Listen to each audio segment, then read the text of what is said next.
Narayanam namaskritam naram chaiva narottamam devim saraswatim vyasam tato jayate nashta prayeshu badresu nityam bhagavata sevya bhagavati utamashoki bhaktir bhavati naistiki nigama kaparu garijam param shukamakaram chavisam pivata bhagatam rasamam maharuhuru sikabhuvi bhagaham Krishna swadam upagade dhamakiri ishara karanashtari shamasha parana kotinodidaham Tamapiyadabhishuddha Vishuddhamiva Samyapiyadena Vidambaraksaram Prakyahidoharamanam Sankleshanavanamasanti Nanyatam Chakvasadanam Charanam Bhushamahare Bhajana Pakvatapatai Chakavar Variburi Kovartatam Bhajatam Shadamataham Hey Krishna Karuna Sindhu Dinabandhu Jigapate Gopisha Gopika Kanta Radhikantu Namostute Jayatam Surito Pango Mama Nirmatirgati Matsavashuparam Bhajarada Ramadharma Sriman Rasa Rasaram Bhivam Sivan Karshan Panayoshan Urkapati Gopanata Sri Saram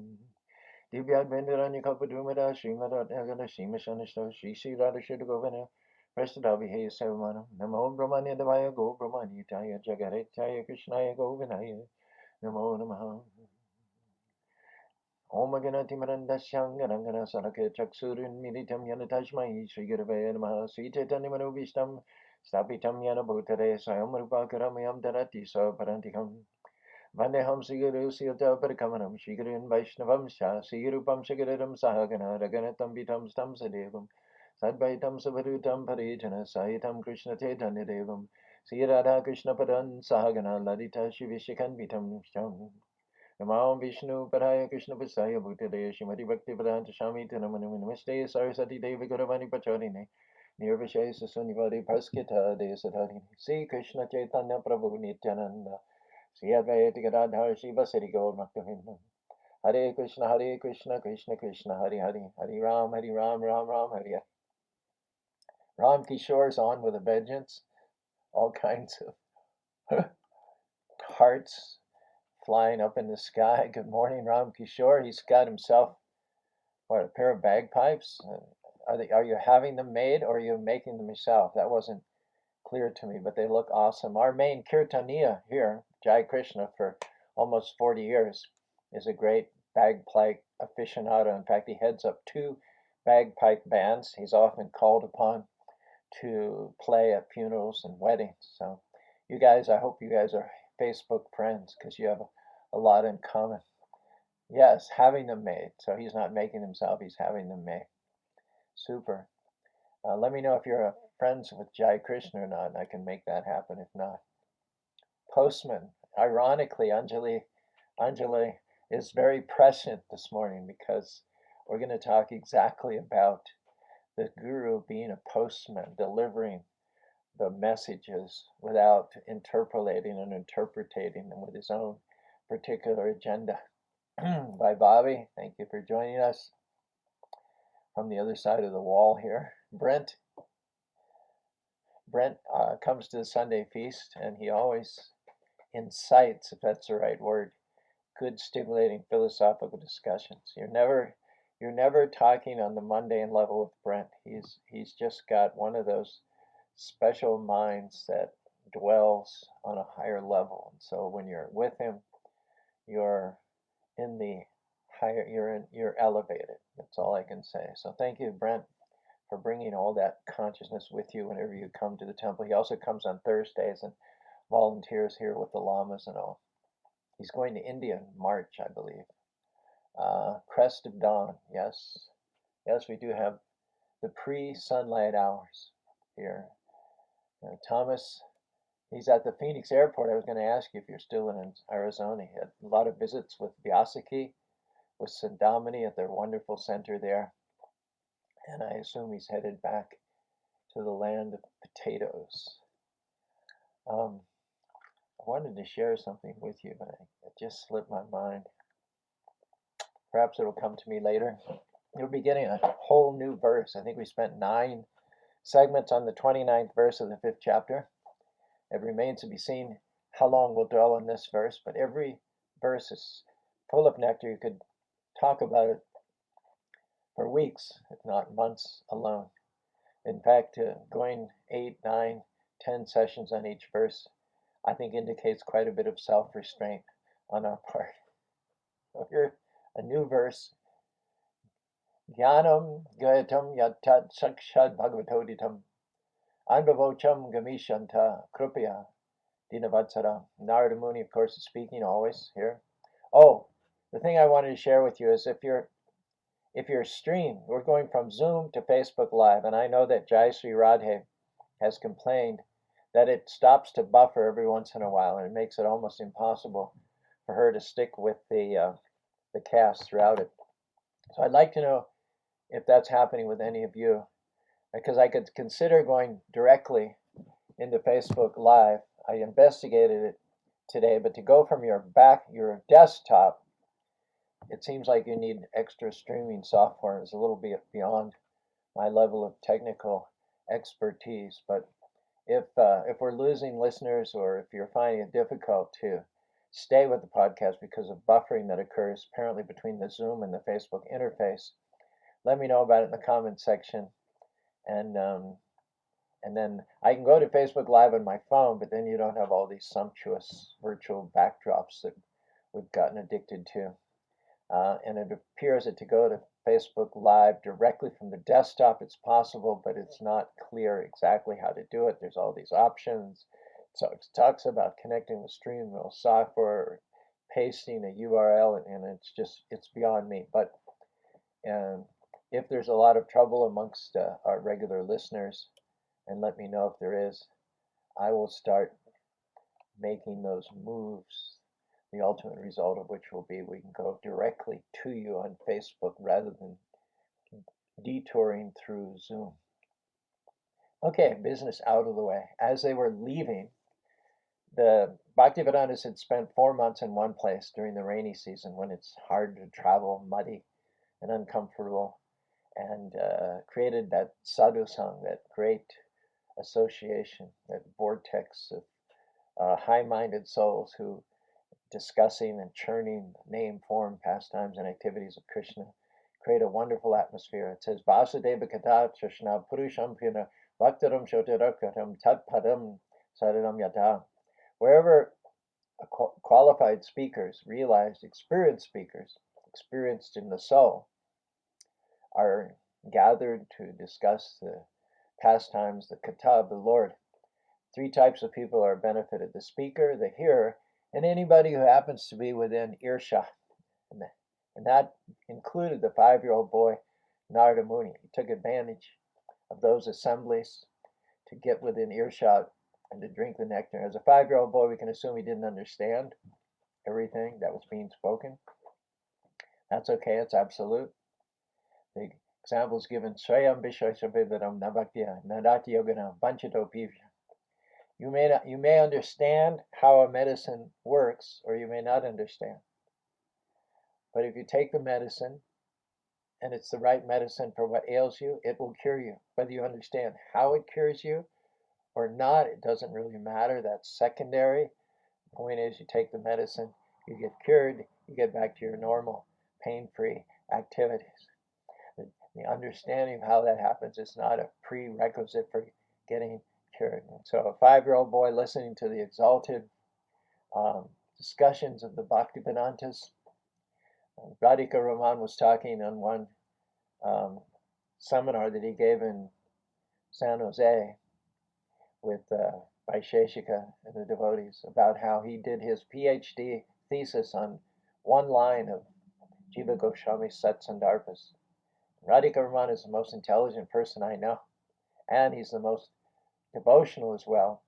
And he said he didn't understand most of the Satsandarbhas of Jiva Goswami. But that's not a prerequisite. We're not speculators, we're not scholars.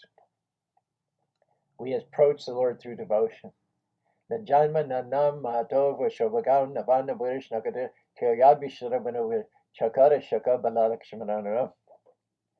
This is a statement which says that anybody can approach you. You don't need to be a big intellect. You don't need to be a big scholar, an author, a PhD, LSD, MAD. You don't have to be a big yogi, a big ascetic.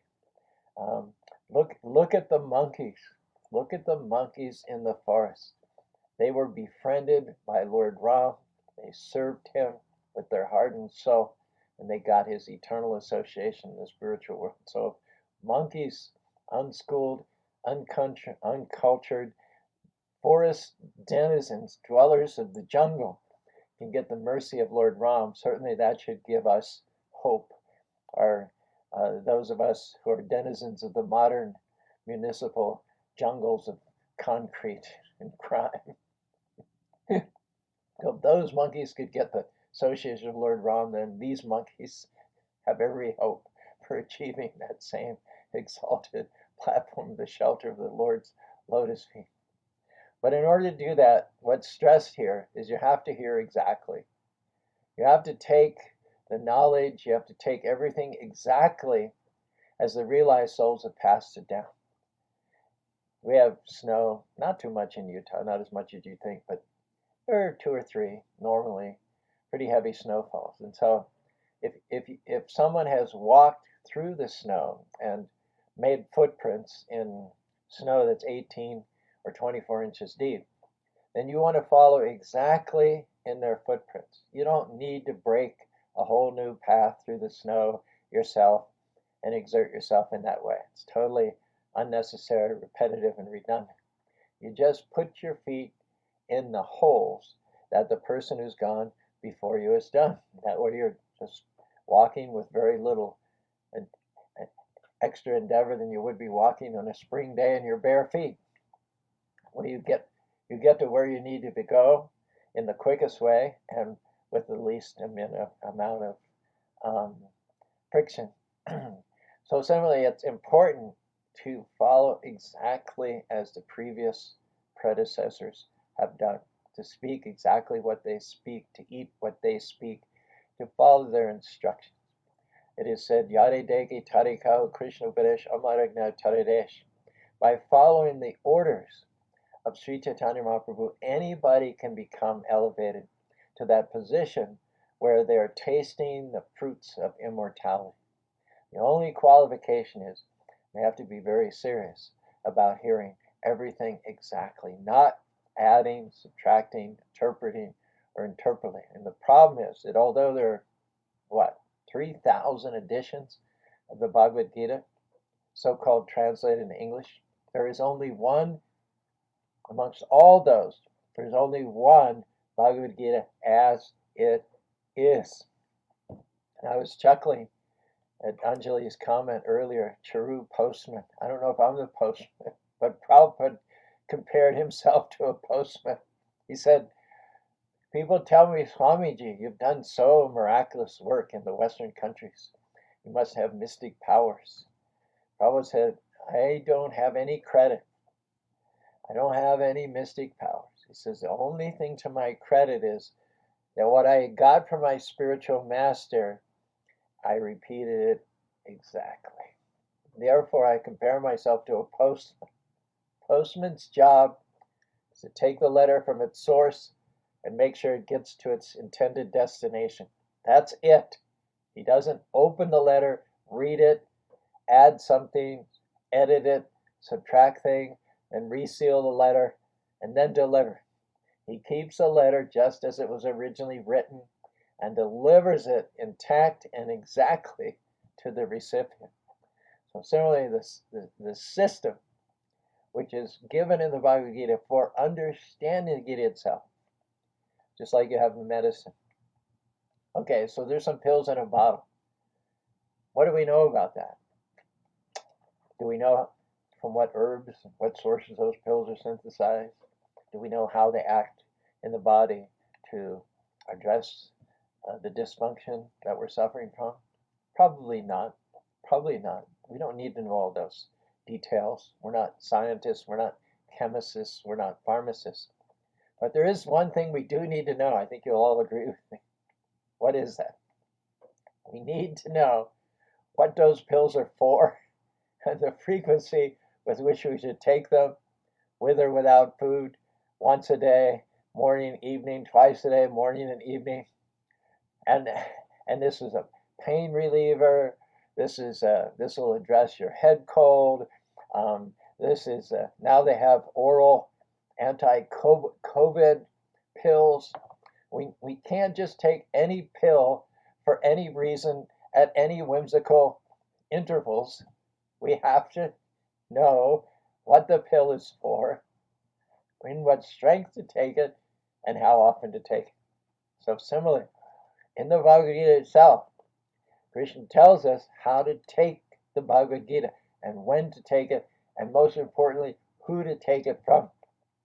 4th chapter, 2nd verse. Evam parampara praptam imam virija sakarin mahata yoga nashta parantapa. In the beginning of creation, millions of years ago, Krishna imparted the same transcendental knowledge, devotion, to the sun god Vibhishan. Vibhishan is a very high-minded, exalted, aristocratic king, full of integrity, full of compassion and concern for his constituency. So, having received it from Krishna, then Vibhishan turned it around and he imparted it down the line to Manu. Manu imparted to Ikshvaku, and in this way, the supreme science was received through the chain of disciplic succession from the saintly kings, from the highest level of human beings, complete honesty, complete integrity, with only the welfare of living beings in their mind. They passed this science of Krishna consciousness down exactly. And it took literally thousands and thousands of years, millions of years even, before the science itself got a little altered. It had the best possible mechanism, the people of the highest character who are the most scrupulous not to change or alter anything. And yet, considering all that, it did alter, it did degrade, it did deteriorate over the course of time. It took tens of thousands of years during which it was maintained intact and pure. But anything that goes through time to that extent cannot remain in its original pristine pure condition. So therefore, nashta yoga parantapa. Took tens of thousands of years, but gradually what Krishna gave to Vibhishan eventually got distorted, diluted, and lost. It's like you wind up the clock, you wind it up as far as it'll go, and you wind it up real tight. And it ticks, ticks, ticks, ticks, ticks, ticks for a long period of time. Yeah. But eventually it stops ticking. So again, Krishna comes and he re-imparts that same knowledge to Arjuna because there's a need to reset it, to restart it, the need to reestablish the lifeline from the spiritual world, which is the unbroken chain of disciplic succession. You've heard this example before, I'm sure, but we never should tire of hearing these things. We always need to be reminded repeatedly. The mango, very sweet, very palatable, juicy, relishable. But you can't just take a mango and drop it from the top of the tree because it'll hit the ground and burst and then be inedible. If you want the mango nice and ripe and in its full potency, you have climbers and a ladder and you pass the mango from higher to lower. And as it comes down, it remains unbruised, unbroken, and retains all of its relishability, you might say. So it's important. It's the prescription in the Bhagavad Gita, as it is itself, that the knowledge be passed down through the chain of disciplic successions, those saintly devotees who would not for the life of them dissipate or dilute or devise interpretations or repeat Krishna's words according to their own whimsy. And when that happens, as it's obviously happened, when from Vibhishan to the time Krishna, from Vibhishan, like millions of years ago, to the time Krishna imparted the Gita to Arjuna, vast periods of time, most of which the knowledge remained intact. Only at the very end, after tens of thousands of years, did it get degraded. But we see only, just the other day, from a point of view of cosmic time, it was just the day before yesterday that Krishna spoke to Arjuna about. And look at where we are, a scant 5,000 years later, and there's 3,000 so-called editions of the Bhagavad Gita. And out of those 3,000 editions / translations of Bhagavad Gita, not one of them preserves the words of Krishna exactly as they were spoken to Arjuna. In a mere 5,000 years, the whole thing has become destroyed, save and except Bhagavad Gita as it is, by his divine grace, A.C. Bhaktivedanta Swami. There is only one amongst the 3,000 so-called editions of the Bhagavad Gita which will give you exactly what Krishna said, exactly what Krishna gave to Arjuna, exactly what Krishna gave to Vibhishan. So let's try and keep it rolling. It's come to us. I am the first generation, some of you are the second, some of you are the third generation away from Prabhupada, Prabhupada's disciples, his grand disciples, and his grand disciples. Let's see how long we can keep it going, okay? Let's see how long we can keep it intact and pure. It is said that the whole material creation is manifest and maintained and supported by the will of the Lord. And when it is the will of the Lord, the whole show is finished, it is wound up. And yet, while this material world is bhutva praliyate, coming and going, he, the Supreme Personality of Godhead, remains as he is, eternal, imperishable, in his eternal spiritual world. Natad bhasite sura nashashanka kadbanavati tadama paramamana. The definition of the internal energy, the abode of the Lord, is that there's no need of sunlight or moonlight or electricity. It is self-effulgent and eternally existing. Now, religion, practices, transcendental knowledge cannot be established by those who are caught within the cycle of birth, death, disease, and old age in this material world. And that includes the powerful demigods like Lord Brahma and Lord others. It includes the rishis, it includes the sages. However intellectually adept they are, however incisive a thinker they are, however deep they can go into and get into the deeper and more erudite understandings of things, none of them, the maybe do rishi and the padev, not the rishis, not the devakas, siddhamukha, not the perfected yogis, what to speak of the asuryas, nor the manushas, the men, kudanabhidyarad charare, ticking off all the different exalted personalities within the universe. And the conclusion is, dharma tu shakshat bhagavat panitam. The principles of religion, the guidelines, rules, and regulations, the way we should see the world we should derive that. We should see everything directly from the words which are enunciated by the Lord, and not from the so-called authority of anybody less than he from whom everything comes and in whom everything is ultimately absorbed. Aham evasham eva nanyat sadasad param. Anybody who's in this sadasat is not sufficient of an authority to be our source of transcendental knowledge. It can only be Krishna.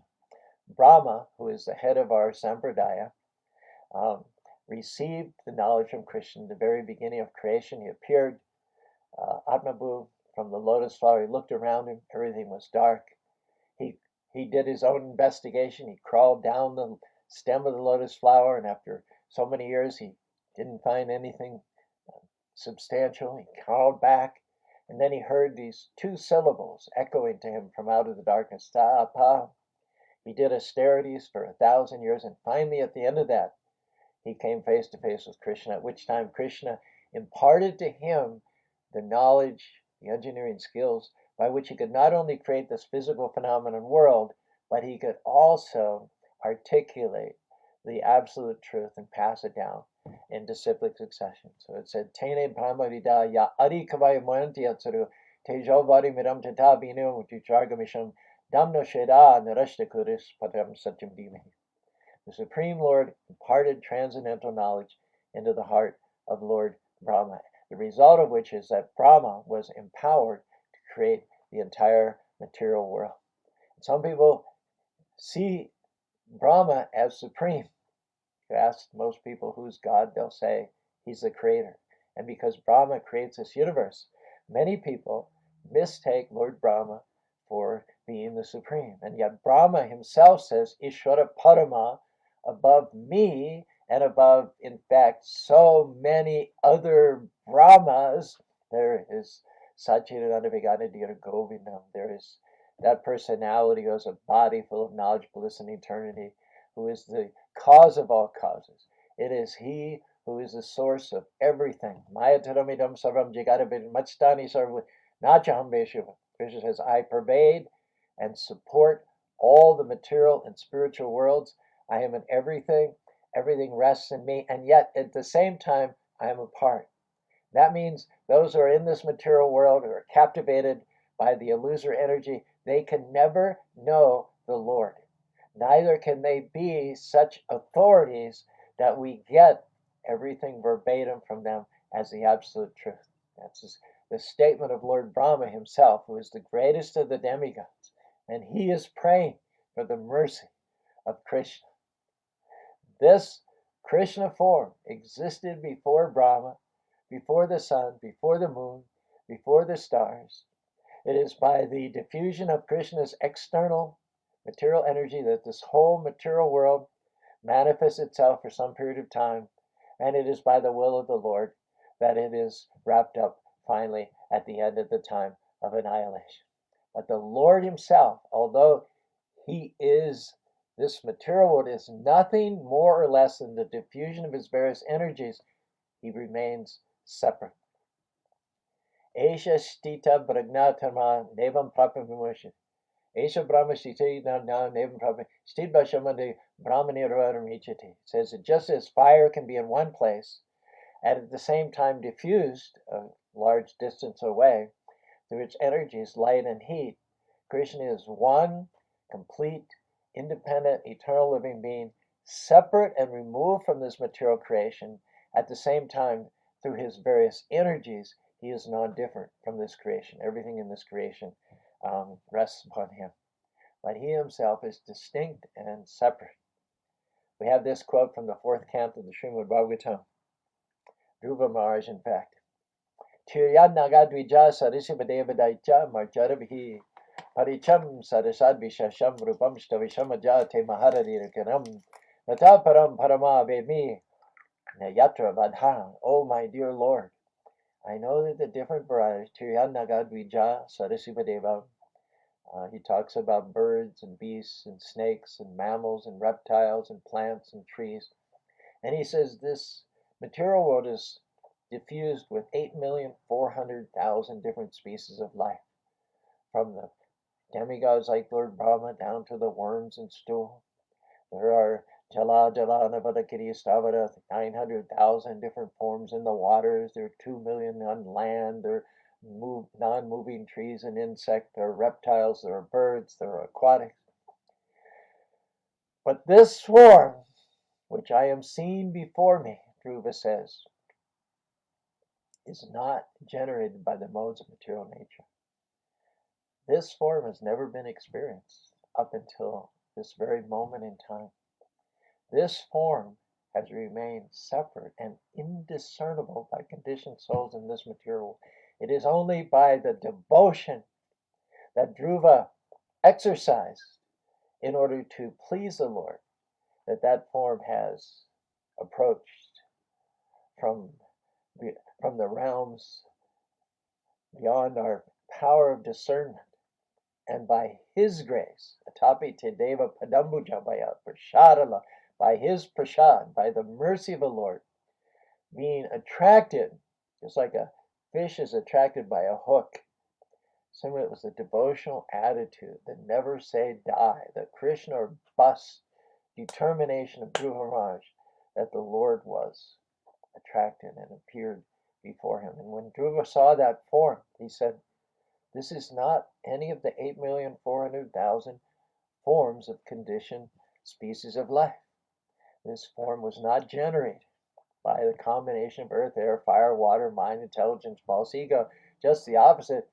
This is the sublime, unlimitedly powerful, all-knowing form from which all other forms derive. Every other form is some other reflection of this original form.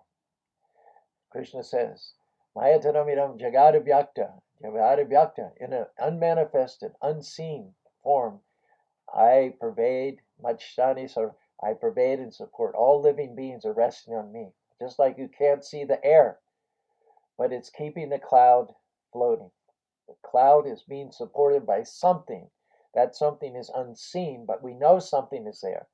Otherwise, how could those droplets of moisture remain suspended in the sky? If there wasn't anything holding them up, they would descend to the earth.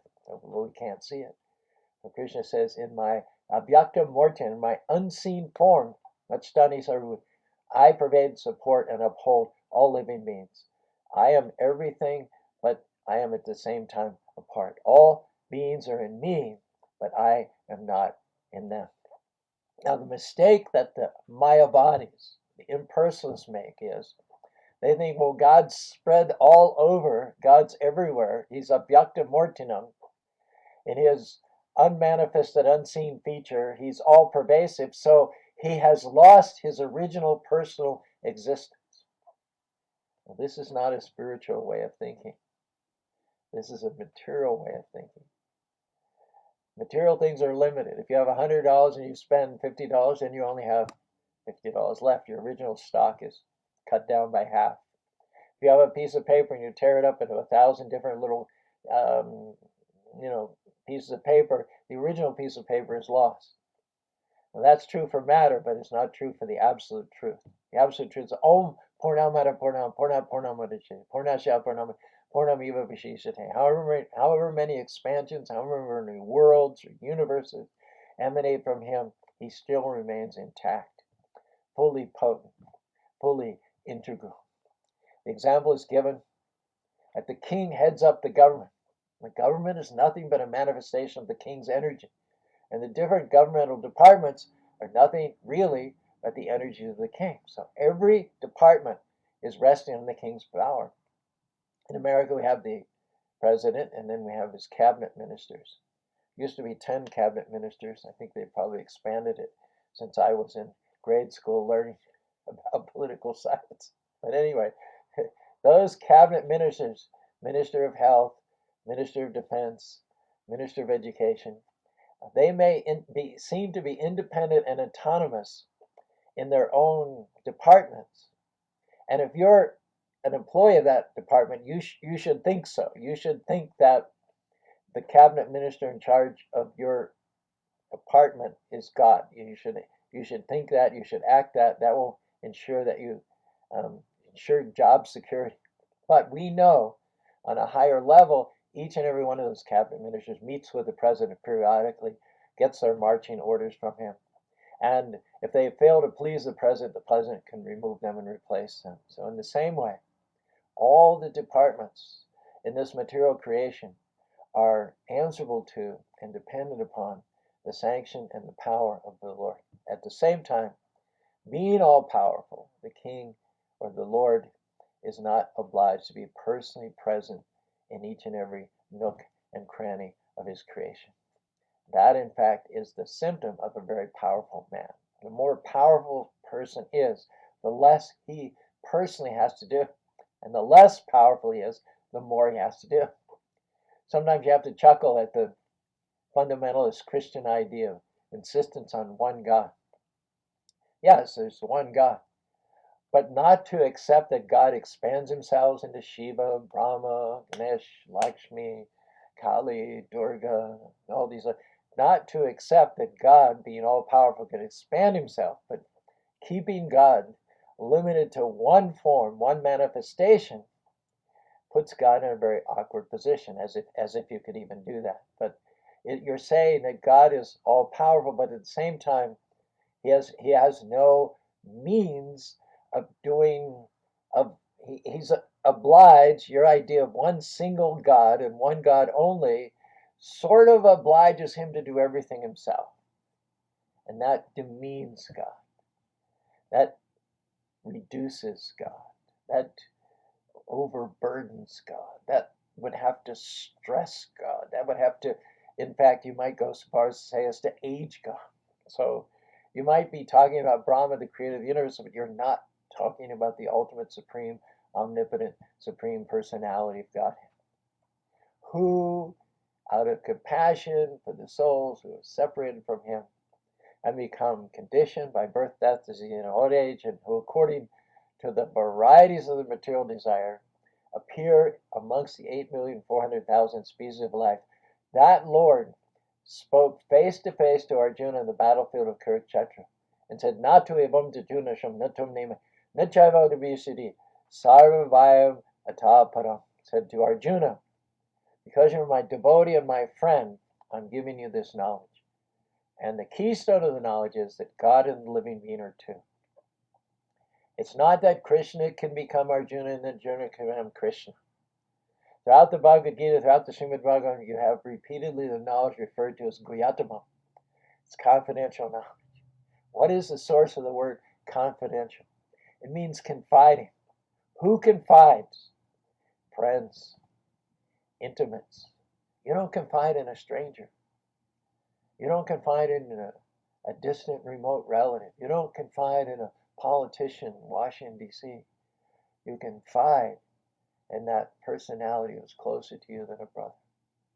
So Krishna says this knowledge is confidential because you and I, Bahune Mebirat Janmani, not only are we friends in this life, but we reincarnate together lifetime after lifetime, over and over and over again, joined at the hip, as it were, by devotion to each other, fighting darkness, reestablishing the principles of religion, protecting the devotees, and annihilating the mystery. So because you're my dear friend, I am confiding in you, I'm giving you the most confidential knowledge, the knowledge which is only shared between intimate friends. We have got 700 words coming directly from the mouth of the Supreme Personality of Godhead. Bible, Quran, other scriptures, there's maybe 2 or 3 sentences where God speaks from a bush, he speaks from a rock. 700 words, a literal ocean of knowledge flowing directly from the mouth of the original personality of God. But that's not even the most significant thing, which sets the Bhagavad Gita apart and above all the other scriptures. That's not even the most significant thing. The most significant thing is it's not just knowledge. It's not just general knowledge. It is confidential knowledge. It is the knowledge that Krishna is speaking to his most intimate friend. When you read the Bhagavad Gita as it is, and coming to line specifically, you're getting into this, the innermost recesses of the mind of the Supreme Personality of Godhead. Iti te ganamakatam goyam vimishitarisha yatejashizam. Nahi gyana sadisham povitambara tatsayam yoga karayasharam.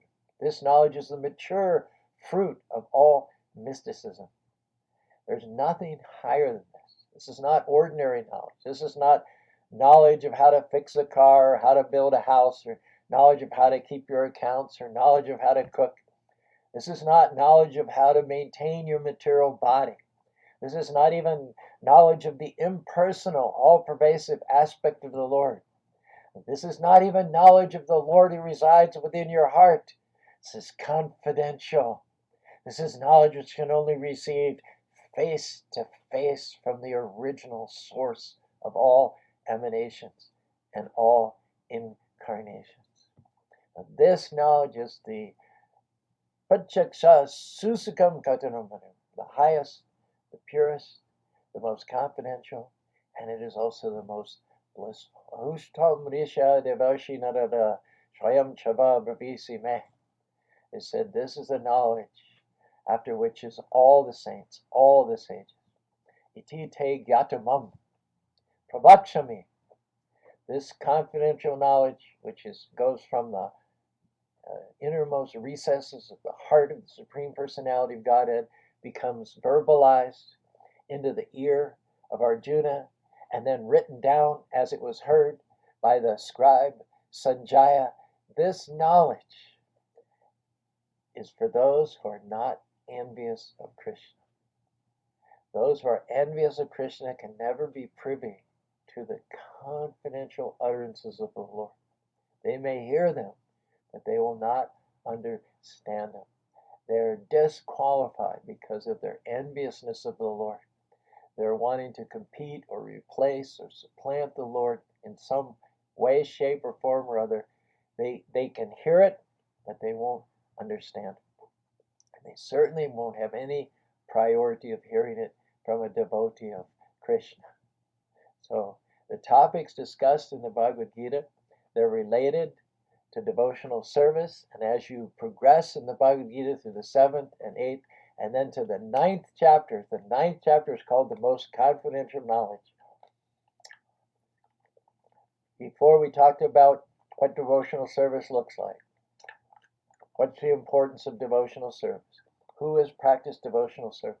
But in the 9th chapter, pure, unalloyed devotional service is described.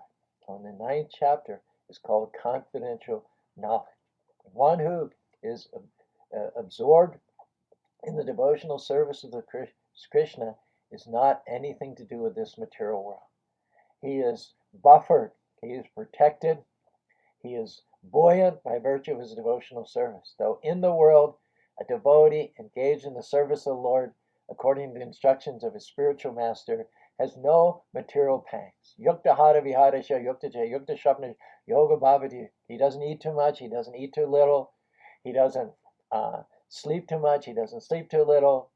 He keeps active in devotional service, enthusiastically serving his spiritual master. And even though he's in this world, and even if he may not be perfect, even if he makes mistakes, but if his heart is right, he always has the unqualified, unreserved protection and patronage of his Supreme Father, personality of God. After all, from where does the maternal instinct to protect come, if not from the absolute truth, the source of everything? Finish up here with a story. In the 70s, there was a horrible fire in Yellowstone Park that destroyed hundreds of thousands of acres. And there were some park rangers sifting through the ashes after the fire had passed, and they came upon this bird, fully formed bird, that had been petrified, apparently been overcome by the flames there on the ground. And in 1 second, the bird had been petrified. It looked like a statue. And the rangers wondered, this bird had fully formed wings. It was a mature bird.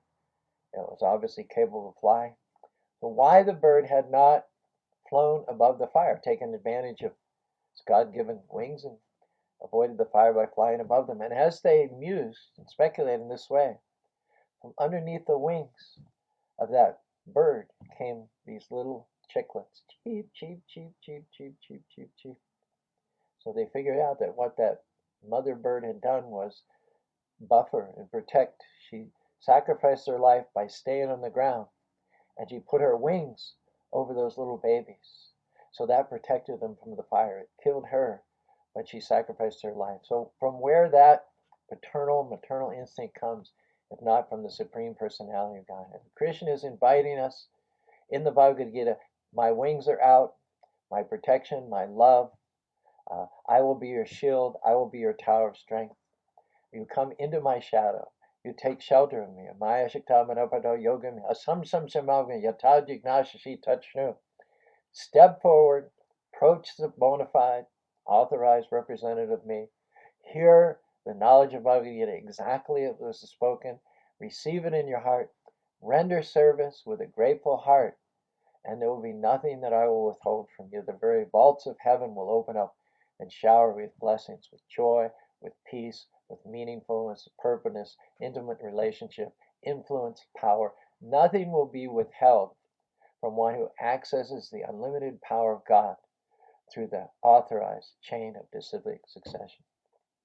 Hare Krishna, Hare Krishna, Krishna Krishna, Hare Hare, Hare Rama, Rama Rama, Hare Hare. Well, I don't know about you, but I think we've made a pretty good start on this subject matter. Thomas, Jean, Govinda Dev, Brent, Ram Kishore, Vaibhavi, Anjali.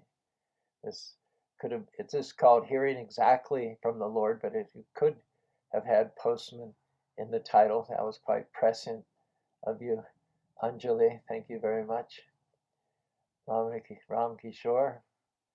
devotee and musician and bagpiper. Seem to be an inordinate number of devotees who do bagpipes. Rakesh, thank you very much for joining. Sundari Priya, Hare Krishna, please accept my obeisances. Bhakti Gary. No buffering. Thanks for that feedback. Thomas says he never has buffering. He thinks it's on the end of the user, the network or bandwidth. So it might be on the other end. I do see on my Facebook screen, sometimes it does the buffer right here. I don't know if that supports your theory or goes against it, but sometimes it just a brief buffer here. If I glance over at the Facebook, it does buffer a little bit, not for long, but it does, and I don't know why, because we have a very powerful bandwidth here. Anyway, it does not seem to be a general problem, which I'm glad to hear. Shukshma, good motivational Monday, tuning in from Kansas. Shukshma seems to be getting us wherever she is in the United States. Yes, we must become postmen. Thomas says from Idaho, where they have even more snow than we do in Utah. So this is something, an example with which he is obviously very familiar. He says, Thomas says, I love the analogy of walking in the footsteps of another one, trekking through deep snow. Why expend all the extra effort to create your own path? And who knows what is beneath the snow? That's a good point. Better what you see than what you don't see, right? And that may do you harm. The safe path is following the wise, transcendental Sherpa ahead of you has learned the way from experts.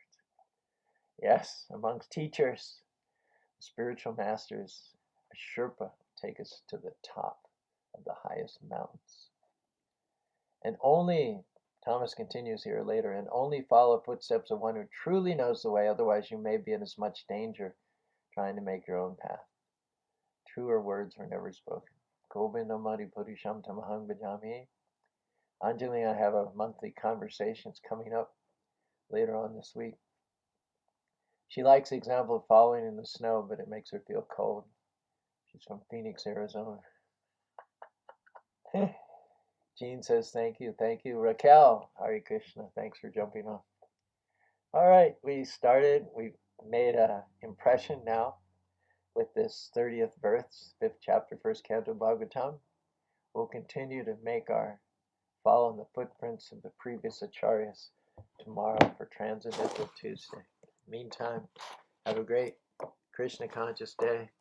Keep chanting Hare Krishna, Hare Krishna, Krishna Krishna, Hare Hare, Hare Rama, Rama Rama, Hare Hare.